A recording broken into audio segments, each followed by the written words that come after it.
اعوذ باللہ من الشیطان الرجیم بسم اللہ الرحمن الرحیم الحمد للہ رب العالمین والصلاة والسلام علی سید الانبیاء والمرسلین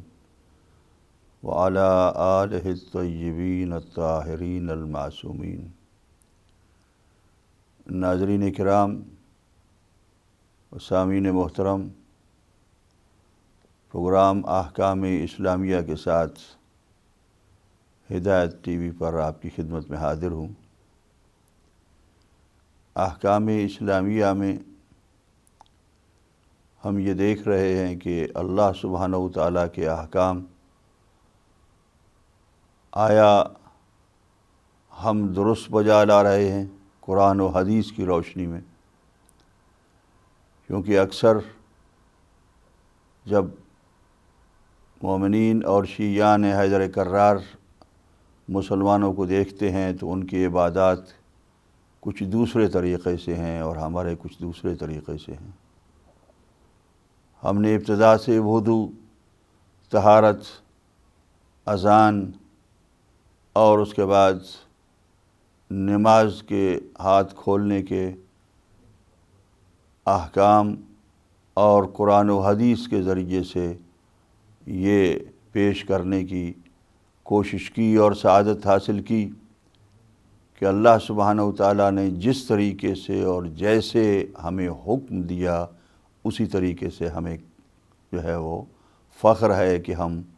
اللہ اور اللہ کے رسول کے حکم کے مطابق اعمال اور عبادات بجا لا رہے ہیں۔ اس لیے کہ یہ انتہائی ضروری ہے کہ آیا ہم نماز جو پڑھتے ہیں وہ نماز درست ہے یا نہیں، ہاتھ کھول کر پڑھنی چاہیے یا ہاتھ باندھ کر؟ تو احادیث کے ذریعے سے اور آیات کے ذریعے سے میں نے آپ کی خدمت میں عرض کیا، اور پچھلے ہفتے میں یہ عرض کیا تھا کہ جب ہم مکے اور مدینے کی طرف جاتے ہیں مسلمان حج کرنے کے لیے تو دیکھتے ہیں کہ ہمارے ہاں تو بسم اللہ الرحمن الرحیم بلند آواز سے بھی پڑھا جاتا ہے، لیکن یہاں پر جو نمازیں بالجہر پڑھی جاتی ہیں مغرب اور عشاء اور صبح، ان میں بھی بسم اللہ الرحمن الرحیم جب نہیں پڑھا جاتا تو اس کی بھی ہم نے ایک تاریخ بھی دیکھی، روایات بھی دیکھیں اور احادیث بھی دیکھیں، اور اس سے بھی ہمیں ثابت ہوا کہ بسم اللہ الرحمن الرحیم قرآن مجید میں ہر سورے کا جزو ہے، اور ہر سورے کے جزو کے طور پر قرآن مجید کے اندر پڑھنا اس کا ضروری ہے۔ اور نمازوں کے اندر جہاں پر نمازیں بالجہر ہیں یا جہاں پر نمازیں بالاخفاء ہیں، ان نمازوں کے اندر بسم اللہ الرحمن الرحیم کو ہر موقع پر بالجہر ہی پڑھا جائے گا۔ اب اس کے بعد یہ ہے کہ جب بھی حاجی اور حجاج کرام مکے اور مدینے میں جاتے ہیں تو وہ اپنے ساتھ اگر وہ ٹیبلٹ سجدگاہ جو تربت حسینیہ کہلائی جاتی ہے، وہ خاک شفا کے جو سجدگاہ بنے ہوئے ہیں کربلا کی سرزمین کے یا ائمہ معصومین علیہم الصلاۃ والسلام کے مقامات مقدسہ اور مزارات مقدسہ کے نزدیک سے، ان مقدس ٹیبلٹ کو، ان مقدس یعنی کربلا معلیٰ کی سرزمین سے بنی ہوئی سجدگاہوں کو وہاں پر نہیں رکھنے دیا جاتا، اور یہ کہا جاتا ہے کہ یہ شرک ہے، اور یہ عجیب مصیبت ہوتی ہے، اور کہ سجدگاہ یعنی جس پر سجدہ کیا جاتا ہے اس کو سجدہ نہیں کیا جا رہا۔ پہلی بات تو یہ ہے، یہ سمجھا ہی نہیں جا رہا کہ آیا اس خاک شفا کو سجدہ کیا جا رہا ہے یا اس کے اوپر سجدہ کیا جا رہا ہے، اور یہ سمجھنے کی کوشش ہی نہیں کی جاتی کہ جس چیز پر پیشانی رکھی جائے اس کے اوپر سجدہ کیا جاتا ہے، اس کو سجدہ نہیں کیا جاتا۔ اور ذہنوں کے اندر کی جو ایک وہاں کے جو ہے وہ ذہن بنے ہوئے ہیں، ان ذہنوں کے اندر یہ بات ہوتی ہے کہ یہ ان سجدہ گاہوں کو سجدہ کر رہے ہیں، حالانکہ تھوڑا سا بھی وہ غور کریں اور فکر کریں، وہ عقل کی جو اللہ سبحانہ وتعالیٰ نے عطا فرمائی ہے، سب انسانوں کو اس کو استعمال کریں تو ان کو محسوس ہو جائے، اور اگر محسوس ہوتا بھی ہو، جانتے بھی ہوں، تو پھر بھی وہ روکتے ہیں کہ یہ شرک ہے، شاید اسی لیے کہ جو اہل بیت علیہم الصلاۃ کے ساتھ ان کو دشمنی ہے، کہ ہر چیز کہ جس چیز کا آل محمد علیہم الصلاۃ کے ساتھ کوئی بھی رشتہ اور تعلق بنتا ہو، اس کو وہ ممنوع قرار دیتے ہیں۔ وہی ان کا دین و مذہب ہے، وہی ان کی بدعتیں ہیں اور بدعتوں کی لسٹ اور فہرستیں ہیں، وہی ان کا شرک، اور اسی پر وہ شرک کا ہمیشہ جو ہے وہ فتویٰ لگائیں گے۔ تو سجدہ گاہ کے اندر جو اس کو بدعت بھی کہا جاتا ہے اور شرک بھی کہا جاتا ہے کہ جو مٹی کے اوپر سجدہ کرنا ہے، تو ہم سجدے کی جگہ کے لیے جو احادیث کے اندر وارد ہوا ہے، ہماری اپنی احادیث نہیں، اہل سنت کی کتابوں میں سے میں عرض کرنا چاہتا ہوں کہ رسول اکرم صلی اللہ علیہ وآلہ وسلم نے کس طریقے سے سجدے کیے اور کون کون سی چیزوں پر سجدے کو جو ہے وہ الاؤ کیا ہے۔ سجدگاہ کا مسئلہ کوئی ایسا نہیں ہے کہ جو سمجھ میں آنے والی بات نہ ہو،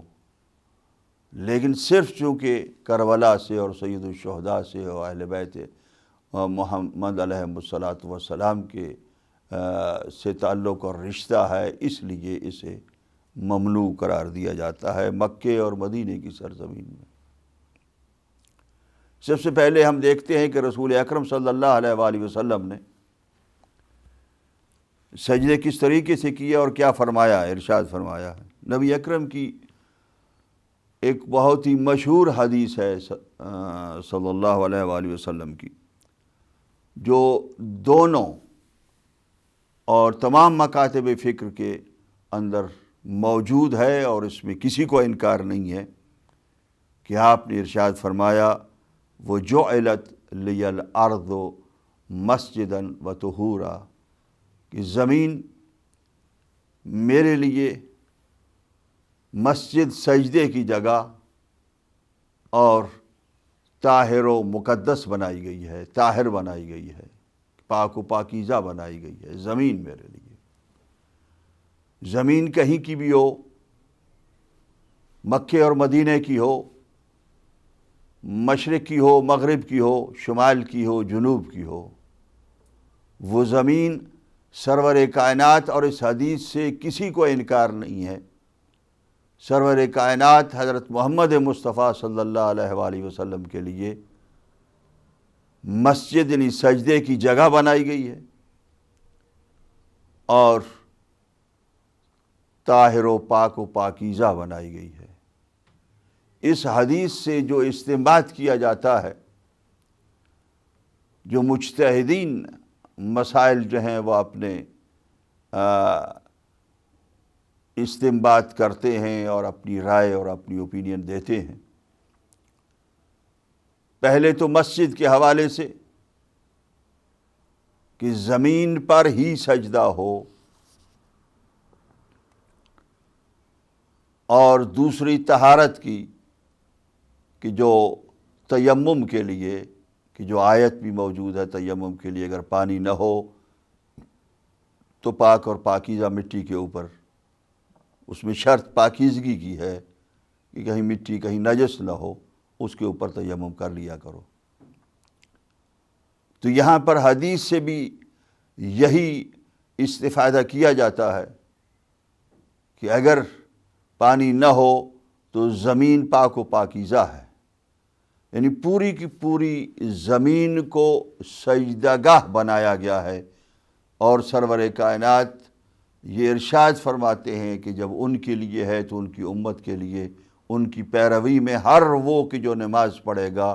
اس کی نماز کے لیے سجدہ گاہ وہ زمین ہے۔ ایک تو امتیاز ہے اسلام کا اس کے اندر کہ جس طریقے سے عیسائیت کے اندر اور یہودیت کے اندر ان کی عبادت گاہوں کے علاوہ کہیں بھی عبادت نہیں ہوتی ہے، صرف عبادت گاہوں میں وہ آ کر عبادت کرتے ہیں، یہاں پر ایسا نہیں ہے۔ صرف مسجدوں میں نماز نہیں ہے بلکہ ہر جگہ جہاں بھی نماز کا وقت ہو وہیں پر نماز پڑھنا اور سجدہ کرنا اللہ کے حضور ہر انسان کے اوپر واجب ہے، اور اس میں کوئی مجبوری یہ ظاہر نہیں کی جا سکتی کہ مسجد ہمارے پاس نہیں تھی اس لیے ہم سجدہ نہیں کر رہے، بلکہ پوری کی پوری زمین کو اللہ سبحانہ وتعالیٰ نے حضرت محمد مصطفیٰ صلی اللہ علیہ وآلہ وسلم اور ان کی امت کے لیے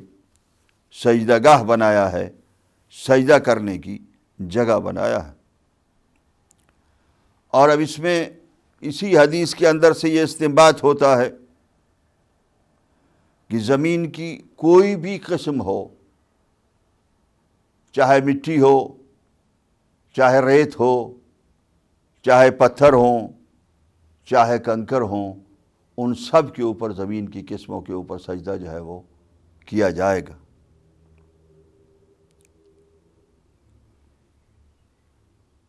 جیسا کہ رسول اکرم سے مختلف روایات ہیں اور ان روایات کے اندر بتایا گیا ہے، وائل ابن حجر نے روایت کی ہے، اور اس روایت کے اندر یہ جو مسند احمد میں لکھا ہے کہ وائل ابن حجر نے کہا کہ رأیت النبی صلی اللہ علیہ وآلہ وسلم اذا سجد وضع جبہتہ وانفہ علی الارض، رسول اکرم کو دیکھا کہ جب آپ نے سجدہ کیا تو اپنی پیشانی کو اور اپنے ناک کو زمین کے اوپر رکھا، یعنی زمین کے اوپر سجدے کی روایات۔ ابن عباس یہ کہتے ہیں، دوسری روایت ہے، یہ سنن بہقی میں ہے، ان النبی صلی اللہ علیہ وآلہ وسلم سجد علی الحجر، کہ نبی اکرم صلی اللہ علیہ وآلہ وسلم نے پتھر پر سجدہ کیا۔ اسی طریقے سے دوسری روایات ہیں جن کے اندر یہ بیان کیا گیا ہے کہ نبی اکرم صلی اللہ علیہ وآلہ وسلم نے ہمیشہ زمین کے اوپر سجدہ کیا، اور پھر اس کے بعد روایات آتی ہیں کہ کنکر کے اوپر بھی سجدے رہے، پتھر کے اوپر بھی سجدے رہے، جیسا کہ جابر ابن عبداللہ انصاری سے روایت ہے، قال كنت اصلی مع النبی صلی اللہ علیہ وآلہ وسلم، کہ میں،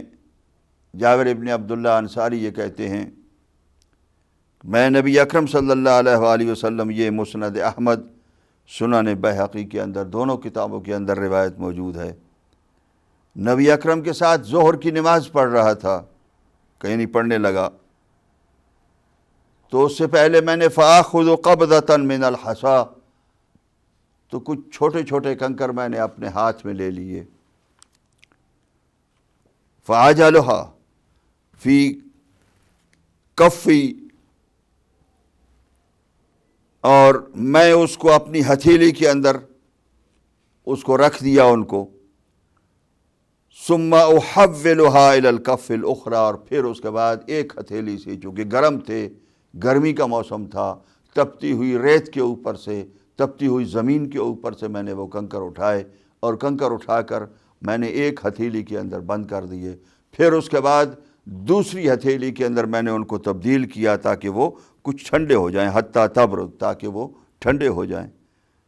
ثم اضعها لجبینی، اور پھر میں نے ان کو اپنے سجدے کی جگہ پر رکھا کہ اس کے اوپر جو ہے وہ اپنی پیشانی کی جگہ پر، حتیٰ اسجد علیہا من شدت الحر، یہاں تک کہ گرمی کی وجہ سے میں ان کنکروں کے اوپر جو ہے وہ جو ٹھنڈا کر کے میں نے رکھے تھے اپنے ہاتھوں کے اندر، ان کے اوپر میں سجدہ کر رہا تھا۔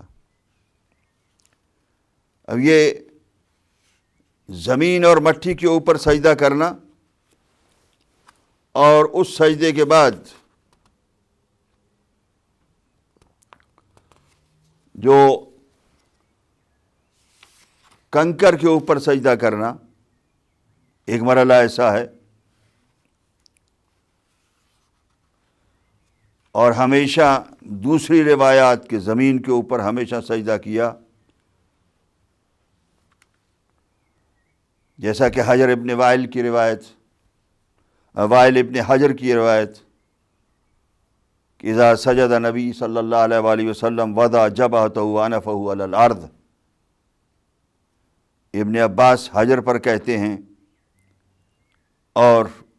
حضرت عائشہ یہ کہتی ہیں کہ ما رأیت رسول اللہ صلی اللہ علیہ وآلہ وسلم متقیا وجہہ بشیء، کسی اور چیز پر میں نے آپ کے سر کو نہیں دیکھا زمین کے علاوہ، کہ زمین پر ہی سجدہ ہوتا رہا۔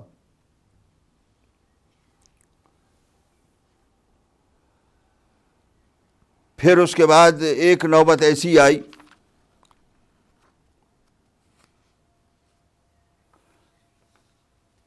زمین کے سجدے اور مٹی کے سجدے کے ساتھ ساتھ کے پتھر اور کنکر کے اوپر بھی سجدے ہوتے رہے، کہ جب کھجور کے پتوں کی بنی ہوئی چٹائیوں یا خمرہ، ایک چھوٹا سا پیس چٹائی کا کہ جس کو سجدگاہ کی جگہ پر استعمال کیا جائے، وہ استعمال ہونے لگی۔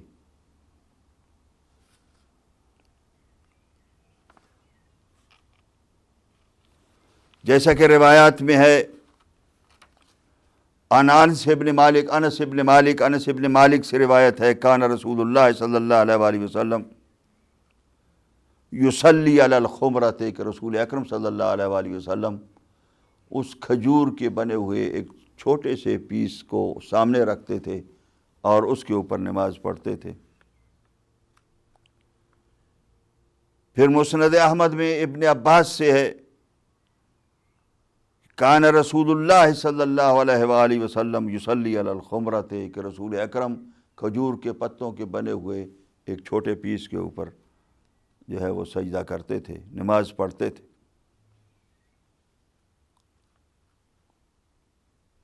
ام سلمہ سے ہے کہ کان رسول اللہ صلی اللہ علیہ وآلہ وسلم یصلی علی الخمرۃ، کہ نماز خمرہ کے اوپر پڑھتے تھے۔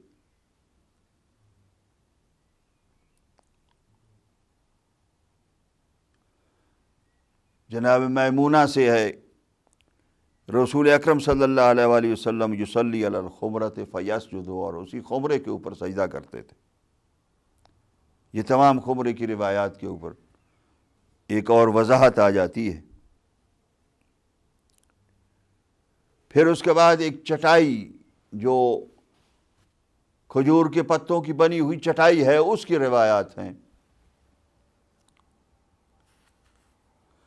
ابو سعید سے روایت ہے کہ انہ دخل علی النبی صلی اللہ علیہ وآلہ وسلم،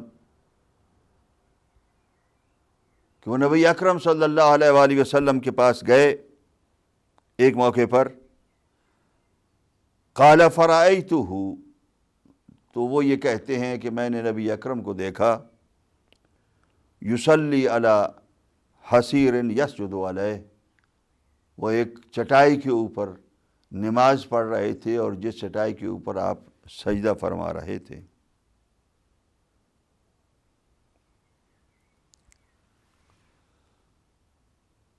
اسی طریقے سے بعض روایات ہیں کہ اگر گرمی ہو اور شدت گرمی سے بچنے کے لیے کوئی اور ذریعہ نہ ہو، پتے وغیرہ نہ ہوں، تو پھر کپڑے کے اوپر، وہ کپڑا کہ جو کاٹن کا بنا ہوا ہوتا ہے،